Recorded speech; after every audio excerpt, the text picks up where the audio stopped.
Queen Isabella of France, a woman of beauty, power, and ambition, was more than just a queen. She was a fierce player in the ruthless game of medieval politics, earning her the infamous title, the She-Wolf of France. But who was she really? And what made her one of the most controversial queens in history? Let's dive into her incredible life story. Isabella was born in 1295 into the powerful French royal family. As the daughter of King Philip IV, one of Europe's most feared rulers, Isabella was raised with a deep understanding of royal politics. At the age of 12, she was married off to Edward II of England, a union that was meant to cement peace between England and France. But this marriage would soon spiral into chaos. Though Isabella's marriage to Edward II started with promise, it quickly became troubled. Edward had a close relationship with his favorite, Piers Gaveston, and ignored Isabella in favor of his male companions. The court was scandalized, and Isabella was humiliated. Despite giving birth to 4 children, including the future Edward III, she grew increasingly distant from her husband, as his incompetence and favoritism created enemies in England. Isabella wasn't one to sit quietly in the background. As tensions mounted in England and the barons rebelled against Edward's misrule, Isabella began to play a more active role. She proved to be a skilled negotiator and diplomat, earning respect from both English and French nobles.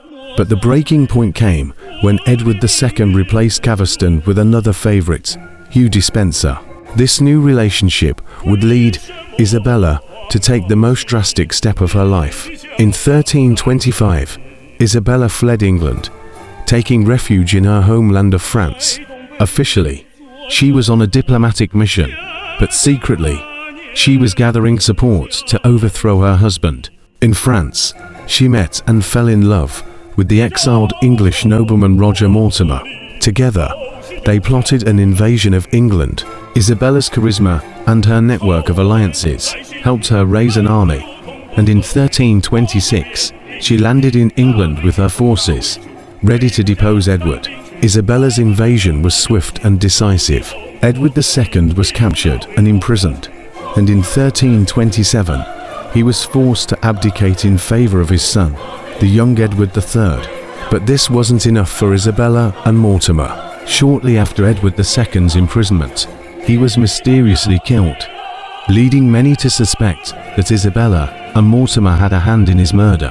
Now, with her son on the throne, Isabella ruled as regent, effectively controlling England alongside Mortimer. However, Isabella's reign as regent didn't last long. As Edward III grew older, he resented the control that his mother and Mortimer held over the kingdom. In 1330, Edward III, now 18 years old, staged a coup against Mortimer, arresting him and executing him for treason.